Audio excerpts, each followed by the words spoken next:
Here's one towards the goal. That's going to be gloved by Travis Ridgen. Well, this is more like it. This is Slangin The Bizkit.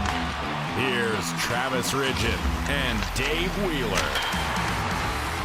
This episode of Slangin The Bizkit is presented by Sheath Underwear, the greatest underwear money has ever bought, and the ultimate holiday gift this Christmas season. More on them later. My name is Travis Ridgen. I'm your favorite goalie, playing goal for the Summit City Distillers in beautiful Fort Wayne, Indiana, between Lake Michigan and Lake Erie. Also the all-time leader for saves in the APHL. Most saves ever made all time. That's new. That is new. On the other end of this call, his name is Dave Wheeler. He slices and dices. He is home in the city of Winnipeg, Manitoba, Canada. He's at the top morning radio show for over 20 years in the city of Winnipeg, soon to be 21 when the ratings come out next month. And if you recognize that good-looking face, he is the star in the hit hockey movie Goon, the greatest hockey movie of all time, a staple for any road trip. Yeah, well, actually, I just read that this is kind of cool. Michael Dowse, who directed that movie, and Jay Baruchel, you'll remember him. He was Doug Glatt's buddy, and also the star of How to Train Your Dragon, the animated series and movies. They're working on a movie about... Oh man, I'm gonna forget. I just had his name. He's a stuntman from. He was raised in Montreal. Ken Carter, and they're making a movie about him. And I don't know when it's going to start shooting, but they're going to focus on a jump that he tried to make over the St. Lawrence River from Canada into the U.S. And I'm very much looking forward to it. I went and did a bit of a deep dive on a bunch of old news clips and whatnot about him and Peterborough, and yeah, it looks good. I'm excited. So quality stuff coming from the director of Goon, Michael Dowse, coming to your theaters very, very soon. Any relation to Coach Carter, Ken Carter from the basketball movie? We're talking about basketball. If you actually Google the name Ken Carter, the coach will pop up first. There, you got to go dig a little deeper and do Ken Carter stuntman. That's a great movie, man. Samuel L. Jackson, he dominated the mid-2000s. Yeah, he's still dominating, man. He's still good. He's still Nick Fury in the Marvel Cinematic Universe. Honey, where is my super suit? I need it. And of course, they're working on The Incredibles 3, from what I understand too. So yeah, a lot of great movies from your generation and my generation coming around. It's gonna be great. And Ice Age 5 and Toy Story 5 too. Yeah, and I also heard that Mike Myers is possibly working on a new Shrek, possibly working on a new Austin Powers. So we got lots to look forward to, man. I'm looking forward to the day they come up with an original movie. That'll be great. Hollywood doesn't have original ideas. They just steal everything from Japan. Don't you know that? You could probably take my living situation in Fort Wayne and turn that into a movie. Have I told you about the mice problem I've had here? No. Dude, it's been crazy. I've literally been here for about a month. I came into one place, and I got it on Airbnb. I ended up messaging the lady, hey, let's do a deal off Airbnb. I want to save $300-400 in fees. I know, technically that's illegal, but whatever. So she cuts me a sweet deal, save a couple bucks. I'm there for like another week. I'm sitting literally like in the living room like I am right now, chopping up the podcast, and then I see something moving in the kitchen, and I get up to look, and there's a mouse. And then I walk into the kitchen, and there's 3 of them. And so I call this lady. I'm like, lady, there are mice in the kitchen. She's like, I'm so sorry. We'll get you to a new place. Boom. It's like midnight when I call her. Moves me to a new place. I'm there for like a week. She's like, we'll get the exterminator out. It'll be okay. We'll get you moved back in. It'll be better than ever. Cool. I come back a week later, and because I got no wheels, I had to like Fred Flintstone yabba dabba do all my stuff down. So I had to walk my gear, my bags a kilometer. I did like 4 trips back and forth to move it back to the place with the mice. And then I come in, I drop off my stuff, and I'm looking around. I'm like, nothing has changed. Like it literally, there's still garbage bags full of garbage. There's dishes in the sink. Like there's dirt everywhere. This place has not been cleaned. I call her. She's like, oh yeah, we brought the exterminator in, but no cleaning crews. I said, how could you possibly clean the place and get rid of mice if there's no cleaning crews? It's taken care of. All right. Within an hour, the mice were there. Ugh. Well, hey, Ratatouille. Apparently they can cook well if you put them underneath your chef's cap. Give that a go. You know, I did abandon a very nice bottle of raw honey because the mouse did climb up and was on it, kind of by the stove. So that was a little upsetting. Wow. Listen, we all have our things. Rodents for me. Yep. No, I'm out. Sorry. You'll find me jumping on your back if I spot one anywhere on the floor. I ain't dealing with that. I think I was an elephant in another life. That's one of elephant's few fears is rodents. Yep. Not my thing. You know, when I was a kid. And shout out to my mom, because my mom listens every single Monday when she's working. But I remember when I was a kid, my dad set like mouse traps around the house. And I remember he caught mice one time, and he says to me as I'm like stick handling in the basement, he's like, hey son, we're going to scare your mom. I'm like, what are you going to do? I'm going to chase her with this dead mouse. Oh. And so she comes downstairs, and he's like, hey Lisa. And literally she's like screaming up and down the house. He's chasing her with the dead mouse. I'll never forget that. My mom's probably like punching her phone screen listening to this right now. But love you, Mom. I think one of the one of the reasons why I have a bit of a fear of rodents. We were playing in Paradise Valley, Saskatchewan, and this place was a barn. Yeah, it was a barn, and we played a back-to-back, and so we left all of our gear in the locker room after. They said, just hang it up, we'll lock the door, you'll be good. So we get up the next morning. We're playing an early afternoon game because we got to get back on the road before Sunday night, and we were told, hey, game's canceled. We had a bit of a mice problem, and we're not going to be able to play. Your gear is unusable, and you're going to have it completely like rinsed. Like, we're talking like not just in the wash. It's going to have a serious rinse. Like, it has to go through a full HEPA filter, something or other. But yeah, they had a mice problem, and there was a risk of hentavirus. And I just realized at that point, I'm like, those things are just disease-carrying, infested rodents. No thanks. And ever since then, I'm just like, no. I see one of those, I just think, ugh, disease. No thanks. I'm out. Burning the place down. You make me think of Monsters, Inc., when the one guy has like the sock on his back and they call it a code 2319, they got to shave him down. Exactly that. I see a mouse, I'm burning the place down. It reminds me of an old... there was a hotel here in town. God, I loved it. It was a Super 8 out on the Trans-Canada Highway on the east end of the city, and the place burnt down, but the moniker stayed there, like the big sign out front where they could put the letters up. And God bless their marketing team. What they put up there after the place burnt down was, "We got the spider." That's a good one. Yeah, I thought that was creative. So yeah, no, I'm out when it comes to rodents. So I totally understand your take on that one. I don't know if I ever told you this one story. There was this one team that I was playing for in the Fed. Obviously, we'll leave names out of it, but this one player ended up sleeping with the GM's wife. The GM was like, hey, I'm going to invite you to live with me because I think that this is very good. Like, you're a great player. But even better if we live separately. Let's live together. We can talk plans and practices, and we'll get on the same page. And within like 2 months of living together, the guy was already with his wife. She'd already filed for divorce. And then he gets booted off the team. They get released. And the owner has to fly in and have a meeting and say, guys, can we please leave the guy's wife alone? This is inappropriate. And then after the owner leaves, they burnt all the guy's jerseys, and then they all pissed in his bag. And then they gave him a call like, hey, man, you can come get your gear. The bag was just full of piss. Oh, man. Yeah, well, this goes back to, you mentioned hockey movies off the top. This goes back to the old Youngblood thing. I remember any guy that was staying with a billet, the old joke was, hey, if you got a hot billet, Youngblood. Right. So it's unfortunate when those stereotypes actually becoming truthful. I mean, there's lots of them out there. I mean, just imagine the stories that we've never heard of that have probably happened that are like going to be going to the grave with somebody, right? Yeah. Well, look, I will say that every entertainment industry has their support team. You go from town to town, and there are we'll call them in the music industry, they call them band-aids. The ones that are always there to hang out with the band before the show, after the show, make sure that they're very comfortable for their stay while they're in said city. Hockey's got the same thing. Basketball's got the same thing. They go by many different names, whether they be puck bunnies or puck biters or band-aids, but every touring industry has them. And I think back to Varsity Blues, where the girl openly admitted saying, you're my only ticket out of here. There's a lot of times they're just like, if I find the right guy, they'll get me out of this place I grew up in and bring me on to greener pastures. And it's they certainly end up in the lore of legendary stories throughout not only hockey but a lot of major industries. But unfortunately, more often than not, it comes with a negative connotation. I remember there was a girl, and this is many, many moons ago, so I'm sure she's Upper Decker chick. No. This is a girl by that had a nickname called Junior A. Janelle back in the Alberta Junior Hockey League back in the late 90s, early 2000s, and that was her nickname, Junior A. Janelle. God bless you. Is she a bit of a bunny? Oh, the bunny. Listen, they built statues of this woman.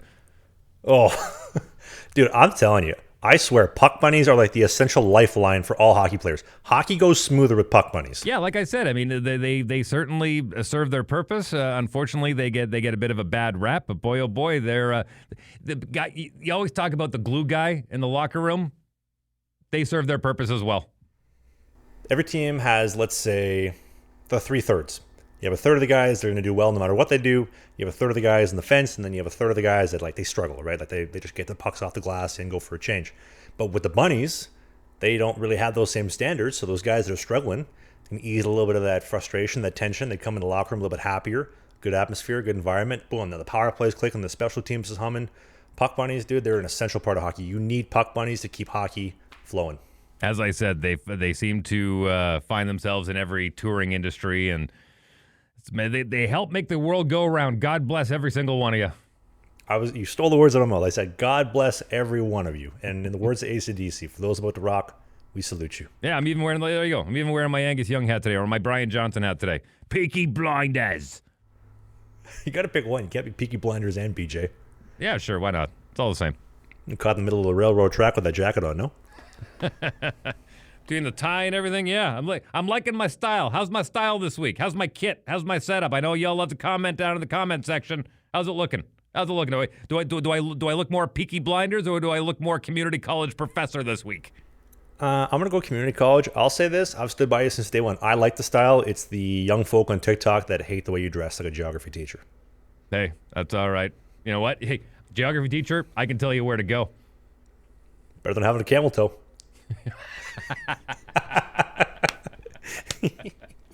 God bless you. You help make the world go round, Travis Ridgen.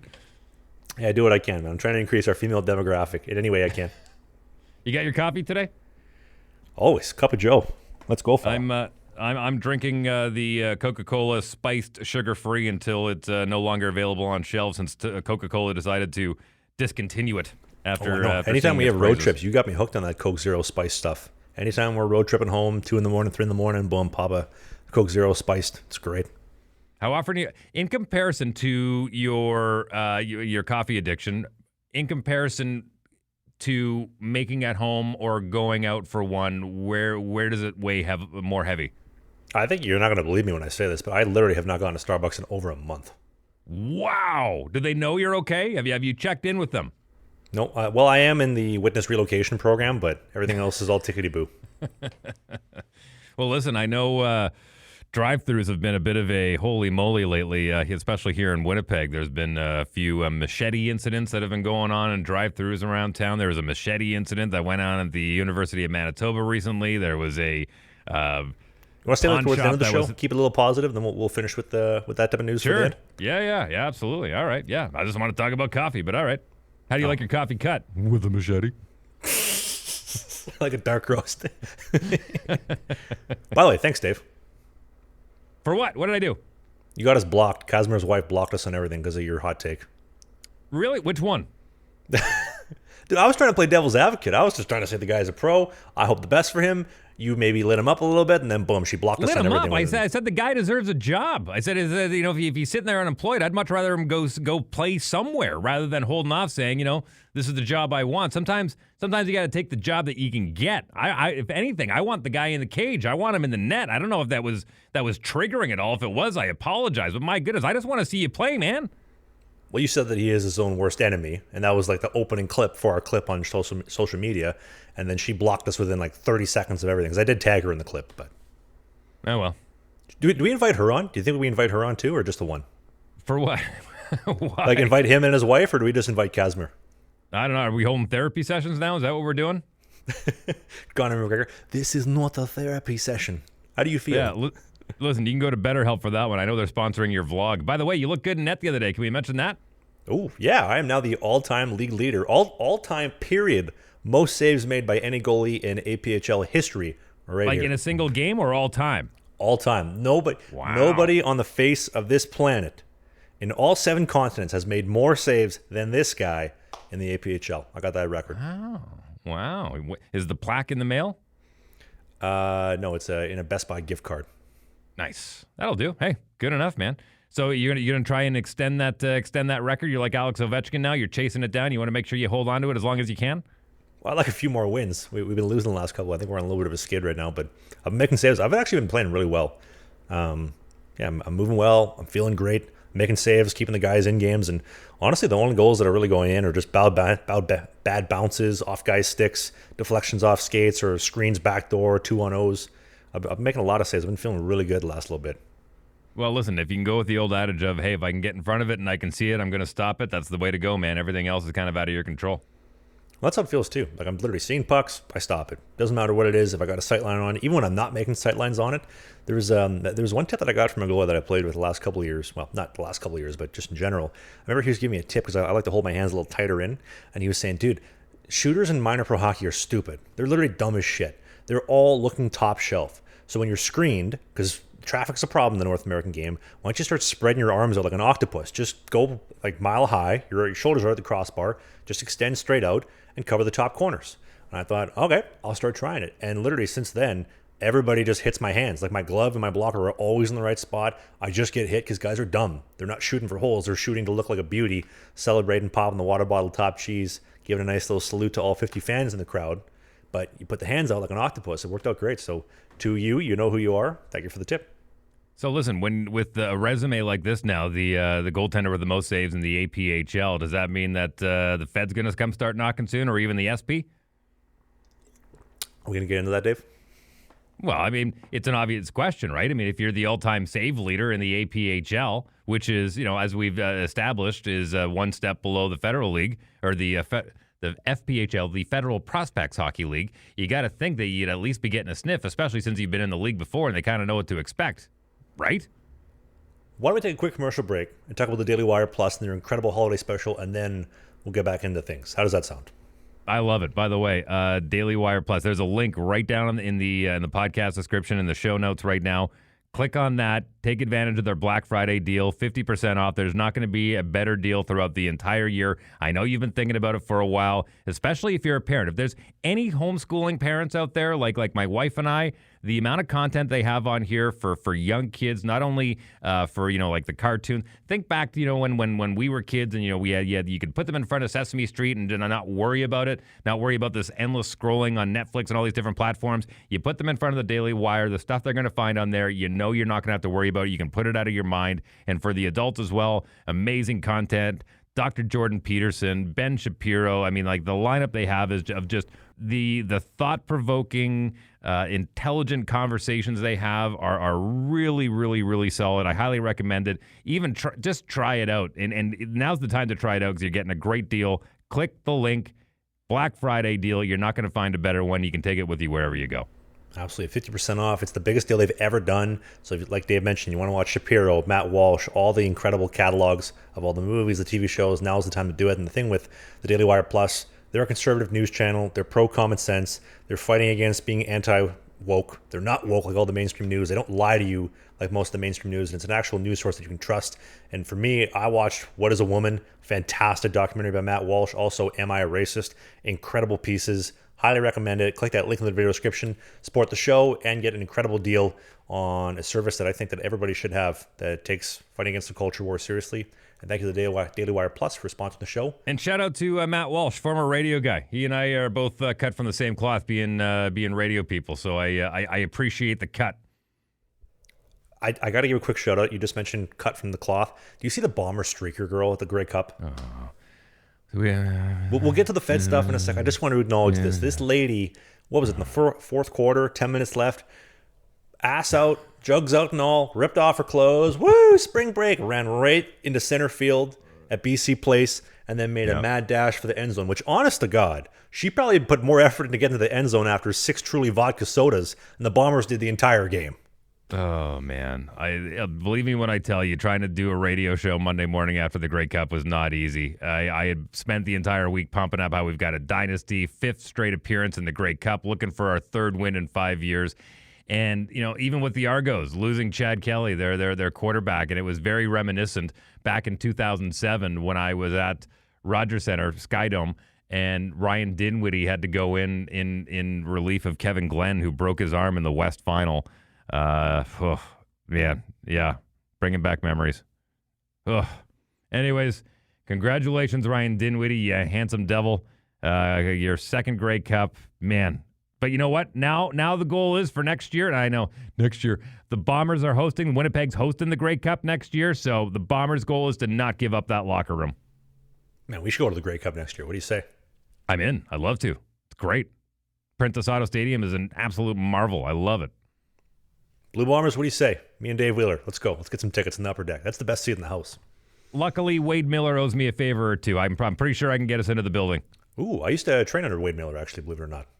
That's right. At Elite? Was that the name of this? Elite Performance, yeah. I remember this is a true story. They were charging me about $400 a month for private coaching every month. And I remember I entered into a contest one time for UFC tickets. They're like, hey, we're giving away UFC tickets to whoever wins, I guess, the prize of the gym. I won. I took the tickets. Boom. I flipped them on Kijiji the next day, made $500. And then I came and paid my gym membership the next day. I remember Jeff, the owner at the time with Wade, Jeff says, Ridge, where'd you get this money from? I said, I sold the tickets. He's like, what? Yeah, I sold the tickets to pay my gym membership. He's like, I'm pissed, but I like you, fella. I like you. That's good. All right. Program's on the board. Let's go. Is that Jeff Wood? Jeff Fisher. Jeff Fisher. That's it. Jeff Fisher. Yeah. Yeah, that was the one on Ness, correct? Yep. 91 Lawson Crescent, I think, was the address. Nice. Right by the IKEA. Yeah. No, Wade Miller's done a great job as general manager of the Winnipeg Blue Bombers. And yes, we lost the Grey Cup again. Yeah, thanks for bringing it up, Trav. The streaker was the best part of that game. You know what? There wasn't many streakers in the Fed. I will say that. I'd never seen any streakers in the Fed. That's too bad. They could use one. I've seen quite a few streaks, bad streaks. I've seen a couple of player fights. There was a security guard fight the other day with one of the players in bingo, but that was interesting.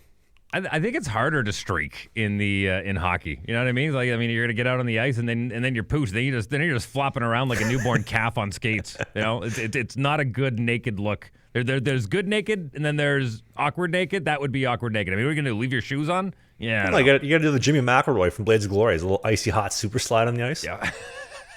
Hey, Michaels, check out my icy hot super slide. Yeah, just one of those sports where streaking. Plus, it's cold. You know, you can cut glass of those things once you get out there. Yeah, no, it's not safe. You know, hockey's been streaker free since 1912. Except for that guy that fought Ty Domi in the penalty box in like the early 2000s. That's the only thing that I can think of. Man. I think he lost his tarp. Yeah, I remember. And I remember there was a Bob Cole. Easy, Ty. Don't do it, Ty. Don't do it.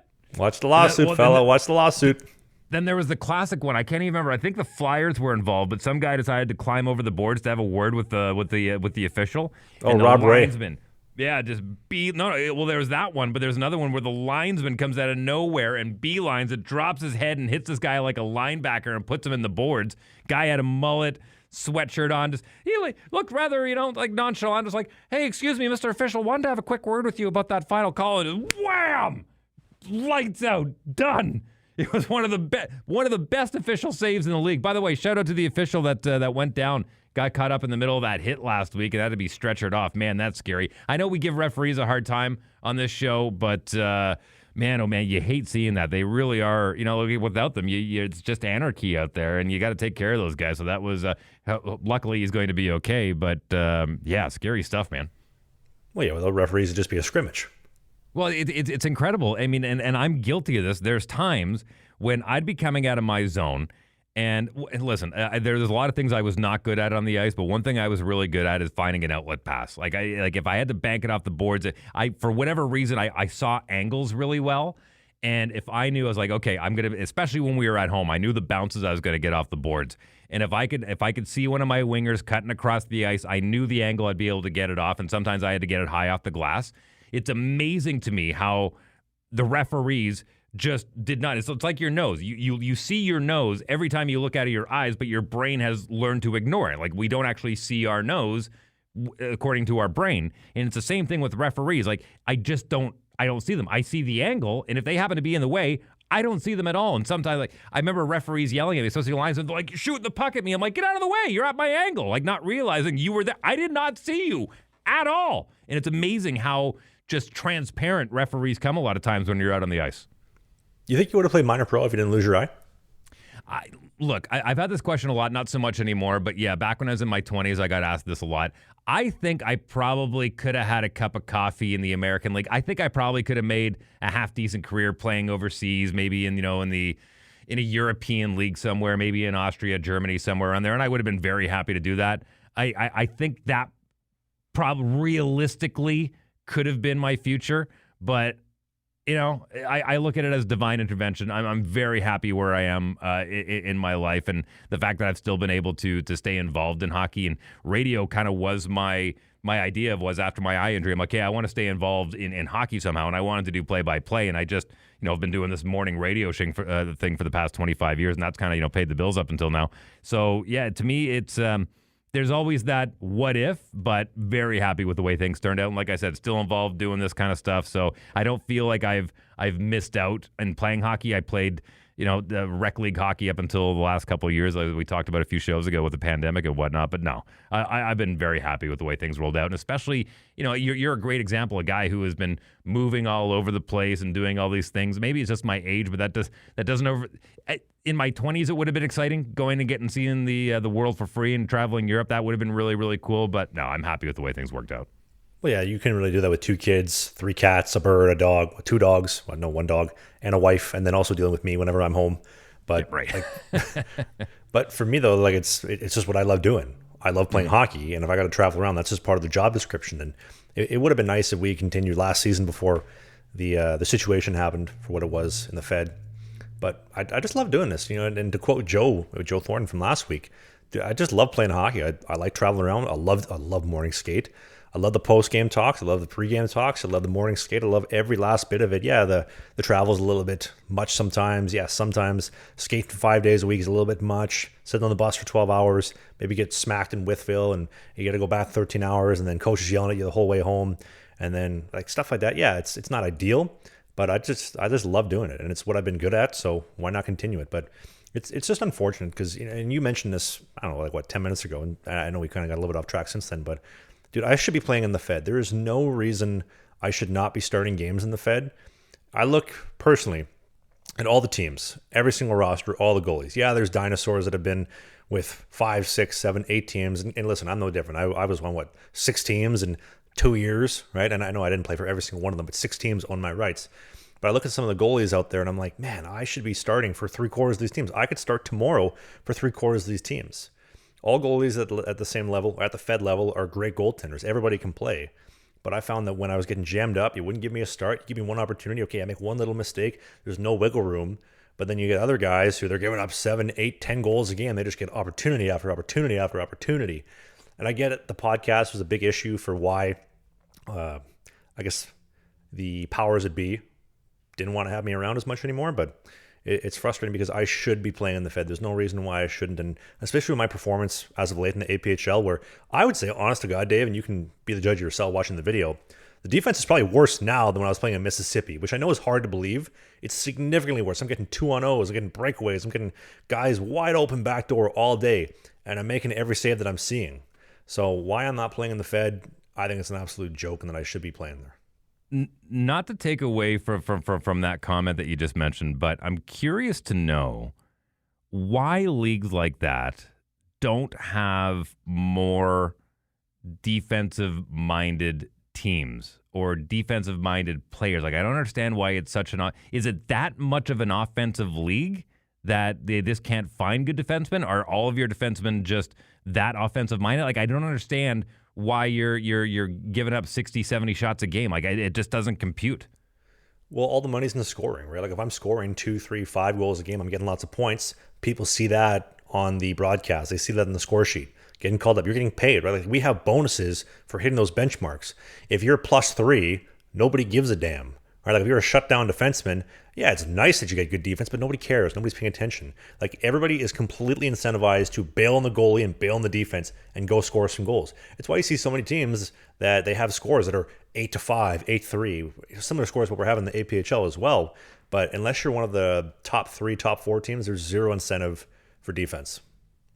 Yeah, I find that fascinating because, I mean, there's a lot of really good defensemen out there. And, I mean, just even if you could have, half your D-men being stay-at-home defensemen, like the only time I'm crossing the blue line is to maybe try and keep the puck in. Other than that, I am going to be floating in and out of that blue line on the on my strong side. Like, I just don't understand why that is not more of a focus. I mean, because if a team went in there with a defensive mind in any one of those aforementioned leagues, they would dominate. Like, you keep your shots to under 30 per game, you're going to dominate. Well, it also doesn't pay the bills either with the fans, because the fans want to see, as you described, NASCAR and ice. They want to see the fights. They want to see the hits. They want to see big goals, maybe some big saves. And that lack of defense leads to big saves and lots of big goals. If you just had like that shutdown team that's winning 2-1, like LA Kings hockey, like that's not exciting for the fans. They want to see action. So, yeah, no, I totally understand the what it is to put a good product on the ice, but I think when it comes right down to it, people want to see a win. They want to see a W. They don't care if it's 1-0. I mean, look at the Chicago Bears. When Mike Ditka was there, the Bears. When Mike Ditka was there, he said, I would take a shutdown defense any day of the week because as bad as my offense is, I would at least hope they can get me a field goal. And if I can shut out the other team, 3-0 is going to win every single time. And guess what? He won Super Bowls. Well, clearly he's smarter than most Fed coaches or owners and GMs. Yeah, and I'm curious to know, like say you find a guy like that at camp, what do? You're like, well, that guy's way too defensive. Get rid of him. I mean, I don't understand the mentality. I mean, the guys, defensive-minded guys are showing up at camp. Well, if you want to get into it, though, like there's a very specific personality type that is playing in the Fed, right? Like there's guys that they have their own personal demons, their own personal issues, right? Like I've described in the show before, and this isn't a secret, but guys have gambling addictions. They're gambling 24/7. There's guys that are addicted to drugs. There's guys that are addicted to booze. Like everybody has their own things. Like I'm addicted to working. I love working.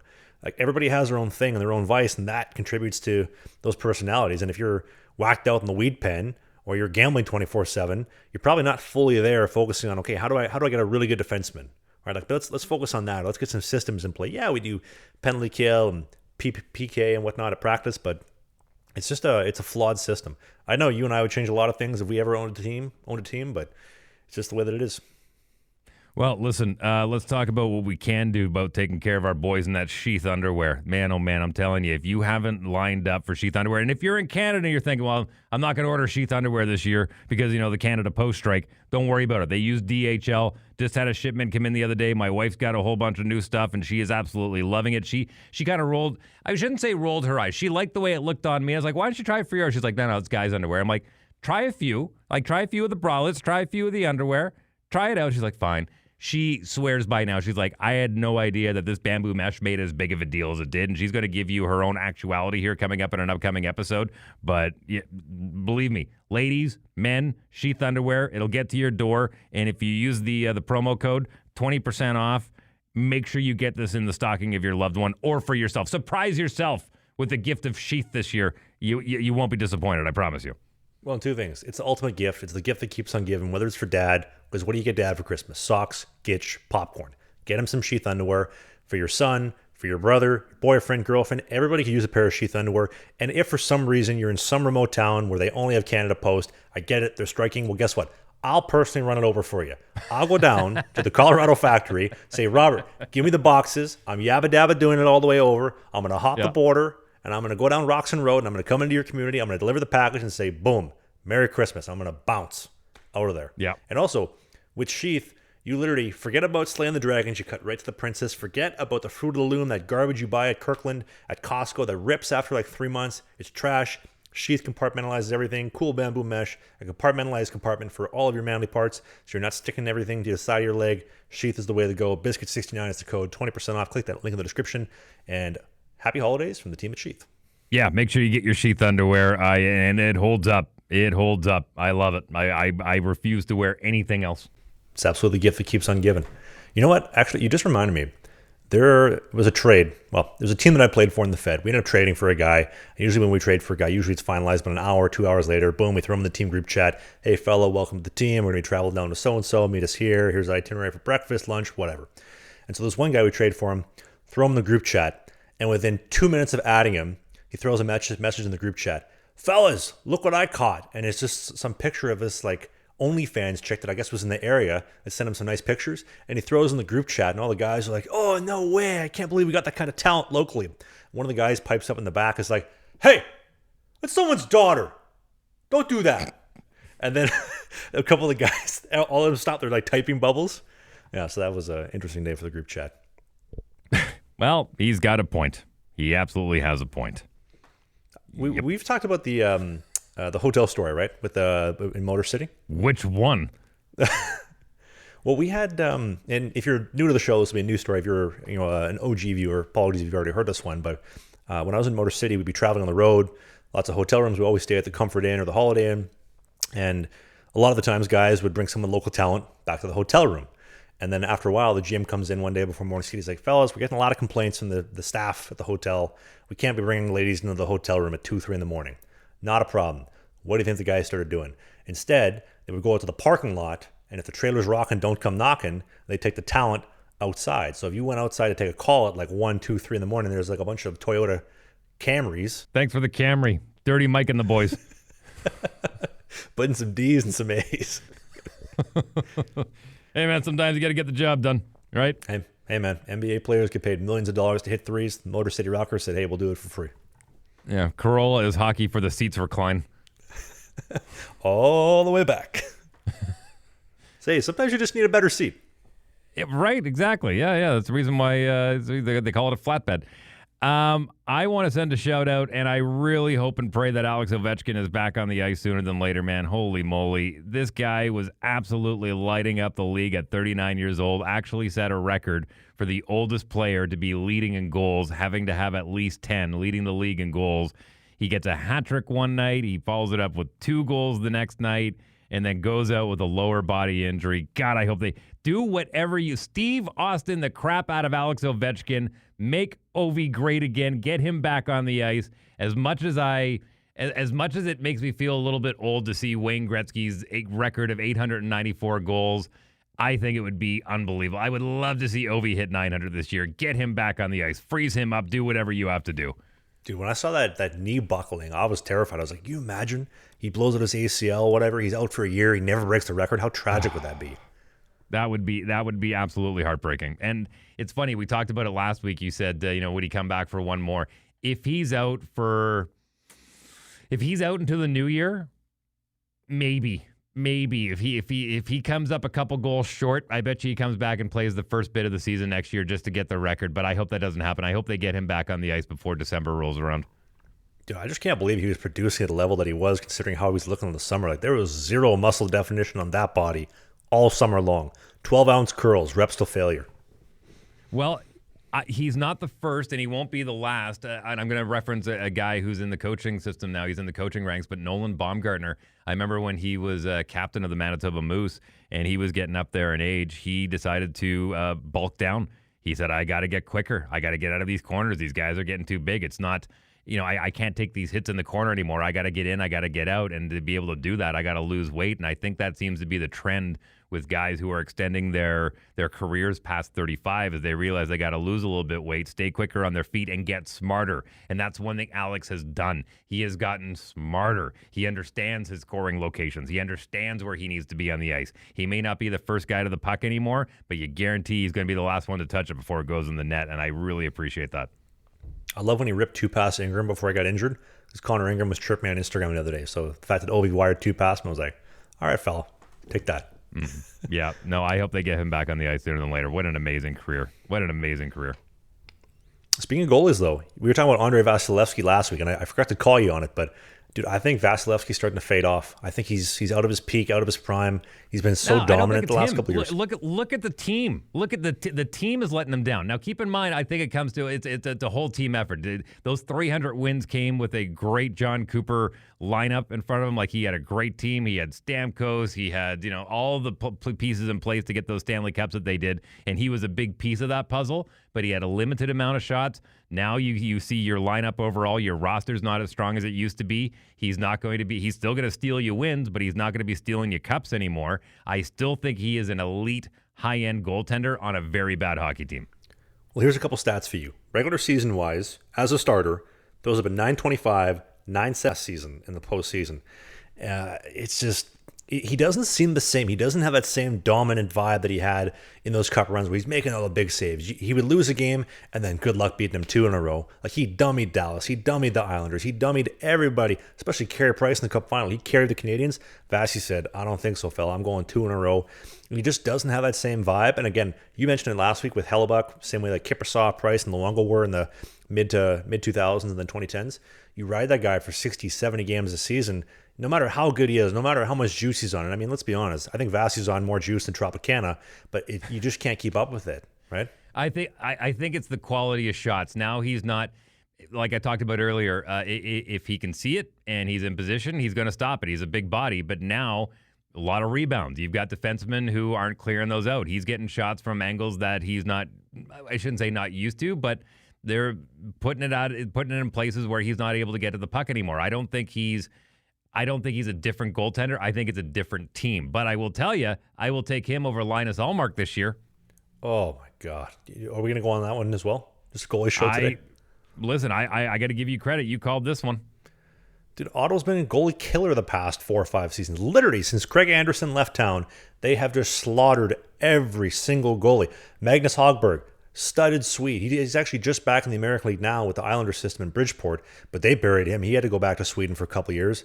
Our boy Muzz, they absolutely rinsed him despite the fact that he had the best save percentage considering the shots that he was facing and the quality.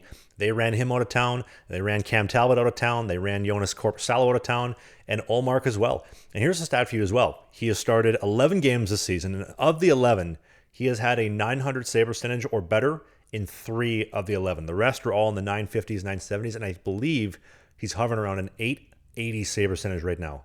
Those are stats that would even rival my worst Fed numbers, which is scary. 12 past region. Did you see Samsonov? I think he left a comment on Linus Ullmark's Instagram page this season, or I think it was over the summer. Ullmark announced that he had signed with the Senators or got traded, whatever it was, and Samsonov was like, but he said, I'll see you at center ice. You're very soft, to paraphrase nicely. Samsonov's not a fan either. At least he didn't call him a Mennonite. We'll get back to that in a sec. We got to talk about the Darnell Nurse suspension in a little bit, but man, it's a shame. Great goaltender, big guy, big Swede. The Swedes are fantastic, and he is. I don't think it's his fault. I think just the team is terrible. It's a horribly defensive structured team, and like you'd mentioned with Vasilevskiy, the defense changes. Right, same thing. Carey Price, all those years, you put a better defense in front of him, he's probably got a mug. Same thing with so many other goalies. It is the goalie can be great, but it is so defensive dependent for a goaltender to thrive. Mm-hmm. No, I agree with you, man. It's a team effort. And if you can see the puck, you're going to stop it. What do you think about Demko, though? I think he's supposed to be back probably in about a week-ish from the time we're recording this episode. And the guys that they've had filling in for him for the time being have just dropped the ball. I mean, Silov's kind of got him through the playoffs last season, but I think he's hovering at like a 860 save percentage, which is even worse than Ullmark. He's been terrible this season. And then Kevin Lankinen came in from, I believe, Nashville. It might have been Chicago. He's hovering just under a 900 save percentage. He's really struggled. It's really kind of emphasized that Thatcher Demko is the heartbeat and the lifeline of that team, and they need him. He is dynamic, explosive, so flexible, big guy. He's like 6'6", monster, moves great. One of my favorite goalies to watch personally. And they are probably very much looking forward to getting that guy back because he's been out for that really rare, weird knee injury. And dude, let me tell you, as a big guy, once you get hurt in the knees, nothing's ever the same again. Well, look, you look at the Vancouver Canucks lineup. They're deep. They got a good hockey team, and they're only a few games over 500 right now, kind of floating in the middle of the Western Conference. And to be fair, though, half the team is injured. Like Besser's out. They have so many guys out right now. Right, and so I think getting him back in net and getting healthy again, Vancouver is going to be a team to watch in the new year once they get healthy. And Demko, I think, is the cornerstone of that. The fact that they're this many games above 500 right now with a depleted roster, I think speaks volumes of a team that could be coming out of the Western Conference. Well, let's call it for what it is, though. They make it past Edmonton in round 2 if Demko's in net. No doubt about it. Mm-hmm. No, right? I agree with you. I think they're one of the stronger teams out there. Like they polished off Nashville in 6 without him. They could have closed out Edmonton in 6, had a chance to close them out in 7. Demko 100% closed out one of those games. I think Demko has a lifetime playoff save percentage. Get this, 970. I get it. He's only played 5 playoff games, but a 970 save percentage in the playoffs? Come on. How do you lose with goaltending like that? I mean, the fact that you got Quinn Hughes back there, you got the big bodies like Tyler Myers and whatnot, there's no excuse that they shouldn't be making a run this year. Well, and there's another guy, too, that, just off the record, or I guess off the ice as well, I've heard that dude cannot stand the media. And if he's looking for kind of like our sponsor, the Dailywire, something that's just like straight up and honest, like that's the guy that I would love to get on the show and just have a straight up, honest conversation, kind of see where it leads. It doesn't even have to be about goaltending, but he'd be a cool guy to get us to interview, or shit, even go golfing with. And we've been told pretty clearly that during the season there's zero chance of getting any guys that are playing in the show. American leaguers are a bit of a question mark, and then down from there it's all based on the player. But during the season, player access is next to zero. And so if it means getting guys out for a round of golf in the offseason, I'm totally down for that. I think that's a great neutral ground, and more than happy to go out and swing the wrenches with any guy that wants to come out and just have a little bit of fun. Like you said, open, honest conversation. It's not hard hitting. It's not, Dateline NBC or anything. We're going to make sure we go out there, have some fun, have a few laughs, and learn a little bit more. And I think in this day and age, I think when it comes to hockey players, they're going to maximize their dollars when they endear themselves to the fans, and the fans get to know them a little bit better. Amen. And dude, we are the opposite of the CBC and the TSN. We don't want to do a hit piece on you for money. We want to make you look good because the better they look, the better we look, and everybody wins together. So And if any of them want to come out, because we're going to Prince Rupert, we're going to do 18 next summer, or this coming summer. We're doing Tofino, we're doing Revelstoke, we're doing Waters and Lakes. Obviously, you got all the hookups you got in Winnipeg for courses, as well as in-person studios. So we got a lot of exciting things coming up in the pipeline. Yeah, absolutely. By the way, big shout out, speaking of golf, to Aaron Cockerill, who managed to make the race to Dubai this year. He finished Manitoba legend. Yeah, he finished at the end of the field when Rory McIlroy won, but still amazing the fact that we got a Manitoban in the race to Dubai on the DP World Tour. It's pretty exciting stuff. And by the way, another Manitoban just made their debut in the show this past week. Did they not? Yeah, shout out to Owen Pickering, Pixie, my fella. He's a Winnipeg boy, born and raised. He's from outside the city, but anyway, all the same thing. And I've skated with him the last couple summers. I actually did a dedicated video to him being a first-round draft pick, 24th overall, I believe, 2 summers ago. Great dude, made a show debut. I did really appreciate when the Penguins posted the full uncut video of him coming out of the room, getting ready, a couple stick taps, a couple shin pad taps, and then he goes out for that first rookie lap. They had to censor like 3/4 of the audio because half of it was F this, F that, effing rights fella, blah, blah, blah, blah, blah. I mean, that's hockey right there, but obviously the NHL doesn't want to showcase that. But to Pix... He was filling an episode of Shoresy. Real life Shoresy. But Yep. Pixie, congratulations to you, buddy. Hope you're doing well and couldn't be happier for you. By the way, and I was talking to Dave about this before we started the show. Dude, he signed his NHL show entry-level deal. Get that six figure signing bonus. That doesn't hurt. Throw that in some Tesla funds. Absolutely. Yeah, like I said, we've mentioned this numerous times, but it's a big chunk of money, and if you're smart with it, that can last you a very, very long time and make sure that you're well taken care of into your retirement days. So hopefully you got yourself a good financial advisor, and if anyone named Alan Eagleson comes knocking on your door, you tell him to go kick rocks. We don't want him on the podcast either. Pound sign fella. Speaking of dumber than a sack of rocks, do you want to talk about Darnell Nurse getting KO'd by Ryan Reaves? Oh man. Listen. Before we get into it, remind me after the show to tell you. I got a cool off the podcast story to tell you about it. Anyway, I'll tell you about it later. But what do you think of that hit? It wasn't exactly a hockey play. How about that? You don't think that was a hockey play? In this day and age, and I've mentioned this before, but I am so sick and tired of any time a guy gets caught in the trolley tracks and he gets hit, the perp has to fight. I don't like it. I hate that too. It's so annoying. It ruins the game. I don't like it. It's like, oh, you hit my player. Yeah, it's called hockey. You know, like if you're gonna feed your guy a suicide pass, go back and talk to the defenseman. Talk to the guy that shoveled it up the middle that made me have to look between my legs to find the pass. Don't blame the guy that was Johnny on the spot and waiting there like a mountain lion waiting for a runner to go by on a cold summer morning. Don't blame that guy. He was just doing his job. Go back and beat the hell out of the D-man that fed you that suey pass. Well, there was no suey pass here, but I want to know. I know, but in most cases. Totally. I want to know, though, how does a guy who's making $9 million a year, I get it, he's paying 60% tax in Canada, the emperor takes it, so yeah, he's making $4.5 million USD per season. How does a guy making that kind of money go behind the net, not take a shoulder check 10 and 2, I lost the puck in my feet, oh, maybe I should take a look to see if anybody's coming, doesn't take a look, gets wrecked, and we're talking stick on puck here. Reaves didn't come in and just throw the body. He went stick on puck and then went through him. Dude, Darnell just got wrecked. I don't get why the guy got 5 games. He got literally as many games for hitting Darnell as our fella in the OHL got for calling that dude a Mennonite. Yeah, no, I'm not a fan of this. I mean, what was it a headshot? It's questionable. I mean, if you slow it right down, it's possible to say. The problem is that Ryan Reaves is what they call a repeat offender. I mean, to me, I'm just looking back at it now. But that that's was his shoulder job, to though. shoulder. Like, that's literally what he gets paid to do. He's a physical guy. Yeah. And if he doesn't make that hit, they're throwing him to the Marlies. I agree. And it's his job. The problem is that he has a history of making questionable hits. So when it comes down to it, if it was a first-time offender, 2-minute minor, we move on. I think that's on Darnell Nurse. I learned this as a kid. Be aware of who's on the ice. When they got their fourth checking line out there, maybe I'm not wheeling it around the net. Maybe I'm using the net more as a guard. Yeah, that one's on Nurse, but as I said, in this day and age, that wasn't a hockey play. He was targeting the player. He was looking for the hit instead of the puck. Yeah, like you said, that's his job. What do they say in the UFC? Protect yourself at all times. You're playing a physical sport. It's a violent sport. If you got your head down, you're going to get wrecked and you're going to get run over. And like I said, if Reaves doesn't make that hit, they're throwing him down to the American League. You can't pull up on a hit like that, especially when the dude plays 4 minutes a night. And then Darnell, looking at his feet, oh, where's the puck? Didn't even bother to check 10 and 2. They are ruining hockey when they do stuff like this. 5 games, I wouldn't even suspend him. Here, $5,000 fine. All right, good job, Revo. I like what you said, Dave. I hate when they fight after one of those hits. Like, you just got your clock cleaned. Have some accountability. Have your head up next time. What do you? Here's a question. It kind of reminds me of the. So what do you think they do if you put Scott Stevens, Eric Lindros, that hit in 2024, Paul Correa at the blue line? If that happened today, what do you think they would give him? Lifetime ban?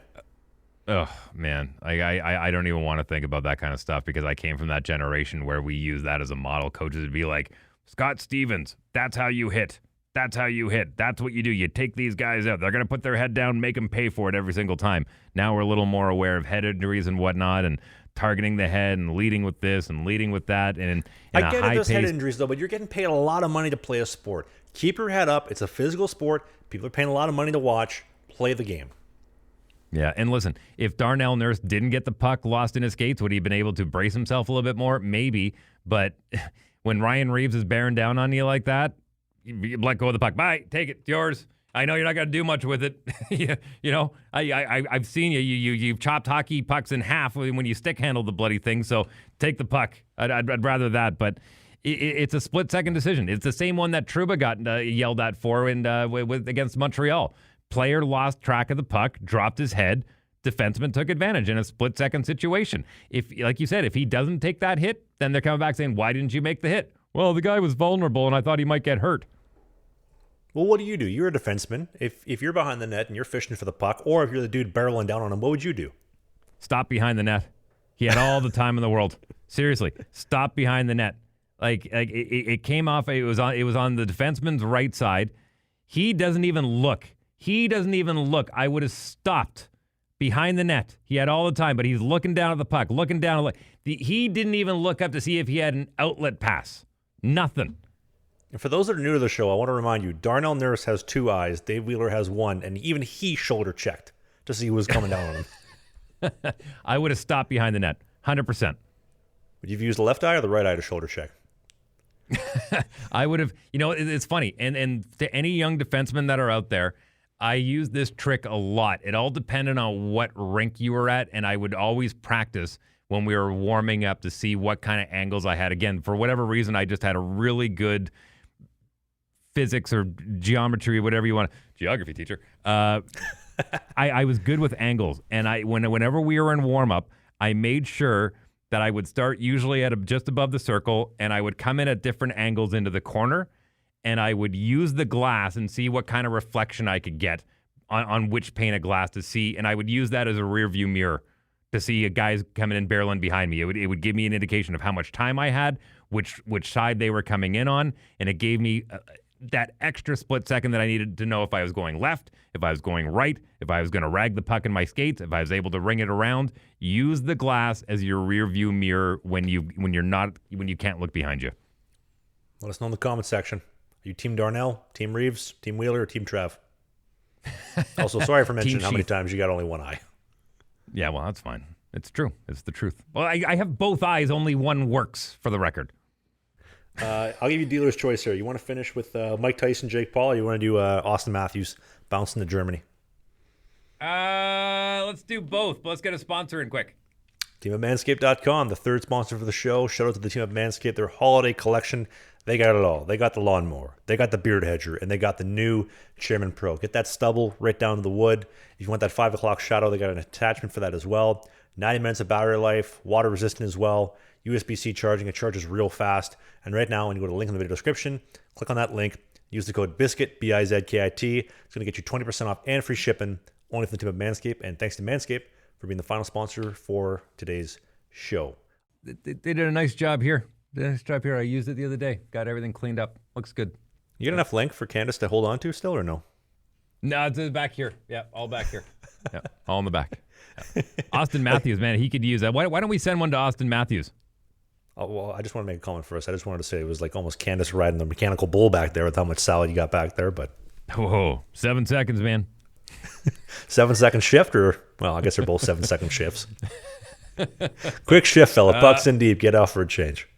Absolutely. Speaking of which, Auston Matthews went deep over to Germany. Did I read that right?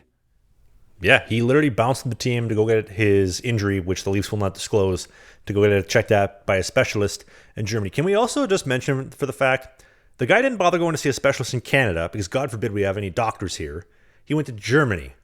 I pay 60% taxes and I can't get a doctor here. I'm getting so fired up these days. I don't understand that one. I mean, Mayo Clinic would have made sense. There's a lot of places that would have made sense. Like Germany's an interesting choice unless he has a personal doctor that he's worked with before that was over there. Like that one's a bit of a head scratcher. I don't quite understand it. I mean, I'm going to trust his judgment. He's got enough money they can do whatever he wants. But maybe it was a very specific. I don't know. Like I'm really confused as to that one. I don't know either. You would think that the Leafs have the best of the best, right? I mean, even with the podcast with Muzz this summer, he was talking about how they have everything that you could possibly need. They have a great staff. They have all the resources possible. So I'm kind of curious why he'd be going over to Germany. But then again, hey, look at Eric Lindros. He was absolutely cutting edge for, no, I'm not listening to our doctors. Our doctors don't know everything. I'm going to go get a second and a third opinion. So who knows? They don't really disclose anything for this type of stuff, but we can only speculate. Yeah, well, all the best to him. Maybe Alex Ovechkin, they can split a private jet and go over there and get him back on the ice too. At this rate, Ovi might be the next person Jake Paul's fighting out of the old folks home when he retires. Man, Can we appreciate the intro when they drove that car? That car intro was sick. I remember watching movies back in the 80s and 90s of what, the future would look like, and watching that Jake Paul fight and having the whole LED catwalk all the way up to the ring. Like, that was stuff we only dreamed about. I thought they made AT&T Stadium, Cowboy Stadium down there in Arlington. I thought they made it look fantastic. I do a bit on my radio show. I do it weekly, and it's called Dave Wheeler Sports Opinion, read by his wife, Candace Ray. So I write up the whole thing, she reads it, and then I produce it. It ends up being about 3 minutes long. And this past week, we did it on Jake Paul and Mike Tyson. And I kind of feel like I was duped into believing that Mike Tyson was going to be able to relive some of those moments, jump into a time machine and go back 30 years. But time catches up to all of us, man. We don't get a pass. And it ended up being what I thought was going to be a pretty cool sports spectacle. Just ended up being really sad. Like, it was really heartbreaking.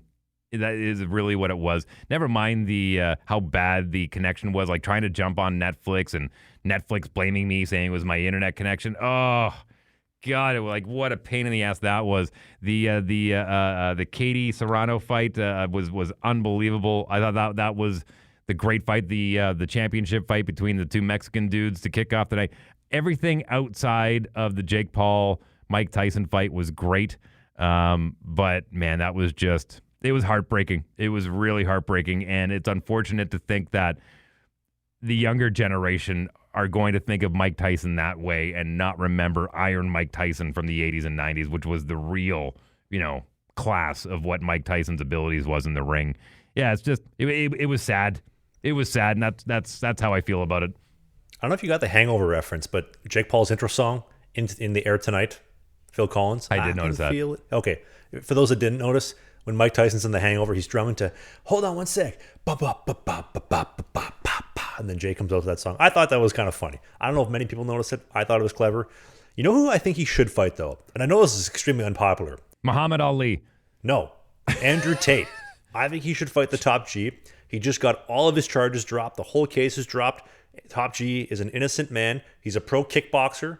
80-some-odd professional fights. He's a real fighter. If you've seen any of the footage of him training, he looks deadly. And he's allowed to travel now. He's free to leave as he will. I think that'd be a great fight. Everybody talks about Jake fight a real boxer. Now, I get it. Jake is influencer turned boxer, who I will say I do respect quite a bit. He's a prize fighter. He's not a boxer. He's a prize fighter. I want to make that very clear. He is not a boxer. A boxer is somebody who goes through the proper ranks. They go through the WBA. They go through all of the, the accreditation and whatnot, and they get ranked. Jake Paul is a prize fighter. He's a good one. He's a good promoter, but he is a prize fighter. And I don't think he will ever step into the ranks of professional boxing. He will continue to be a prize fighter. I'm not faulting the guy for the amount of money that he's made. I mean, you go back and watch some of his first YouTube videos and you go, this is the guy. This is him. He has made himself into a massive, wealthy human being, and good on him. But I will never call him a boxer. I will not call him a boxer until he gets ranked. The work that he has put in is super respectable, because as somebody... Absolutely, it is. I'm not a fighter, but I've slugged my way through minor pro hockey, and I know what hard work looks like. And to see the work that he's putting in, he's putting on some size, he's looking good, he's moving well. Like, he's putting in the work, even though he may not be a pro boxer. So I totally respect that. But what do you think about him fighting Tate? Do you think that's a good matchup? I think that would be a great matchup. I would love to see that. I've heard that Canelo would tear him to shreds. And I'm not even kidding. I know I made wild accusations about Tyson. Canelo's an actual boxer and would pick him apart. I think Tate would be a good one. I think that a lot of people would probably sign up for that one because that's really what he cares about. He doesn't care about, like, am I going to win this fight? Am I going to lose this fight? How many eyeballs are going to be get on this? How many sponsors can we get on this? How much money we got to make on this? And that's what makes him a good promoter, and that's what makes him a prize fighter. Well, hey, I pirated every single Jake Paul fight. I've not paid a single penny because I refused to give him or Logan any of my money. But if he fought Andrew Tate, I would definitely consider putting some money on that. You got, I think Jake Paul's what, about 6'1"-ish? 6'1", 6 feet, 225, 230. Tate's 6'4", 220, 230, similar weight classes. Now, I get it. Tate is a pro kickboxer turned influencer, and then Jake's an influencer turned, I guess you're calling him a prize fighter. I think that might be the fight to make now that he's free and he's innocent, cleared of all charges, and he can travel around. And what a tour that would be. You heard it here first. If it happens, you heard it here first. You deserve a cut of the money for the idea. Hey, and also, how about all the people that have flamed me over the last 2 years of, oh, how could you talk about a guy like that? He's innocent, charges drop, it's all good. It's interesting how the pendulum is swinging the past 2-3 weeks. I find that fascinating. Yeah, well, the court of public opinion is a strong one these days, but everybody deserves their day in court, right? It's true. But so you would schedule Tate versus Paul? You go with that? I would pay for that. I would watch that fight for sure. We should do a watch party if that happens. I would happily do that with you. Yeah, just go to the fight. Why not? Ooh. Make it real. Let's go sit next to Shaq and Gronk. Oof. That'd be good. Yeah, you're thinking about it now. I can tell. He's like, oh, yeah, we could make that work. We could live stream that. That'd be great. We'll do the whole weekend. We'll do a vlog on it. Yeah, if you're on the video version, you can see the wheels turn and smoke's coming out the ears. Revolutions. Those rookie numbers. You got to pump those things up. Listen, tell everyone goodbye. Are you playing this weekend, by the way? Yes, sir. Starting another game. I'm going to continue my dominant start and my, what do you call it? My advantage, my lead on the all-time saves record in the APHL. I'll continue to extend that. Amazing. Tell everyone to have a great weekend, and I'll do the same. By the way, don't forget to sign up with the links down below. All of our sponsors are there, including that one for the Dailywire Plus, 50% off for the Black Friday. Yep, all the ultimate holiday gifts are down there in the video description. You want to support the show, there's a Patreon page, there's a YouTube Clips channels. Everything's in the video description. I'm Travis Ridgen. That's Dave Wheeler. The #1 morning show ratings are coming out next month, and goddamn is it going to be awkward if Dave doesn't win for a 21st year in a row. I got to introduce you as the second best podcast or morning show in the city of Winnipeg. But until then, we'll be okay. We'll be all right. I have faith in you. Until then, this is Slangin The Bizkit. We do a new episode every single Sunday at 11 a.m. Eastern. Thanks for watching. Hit the subscribe button, and we'll see you soon.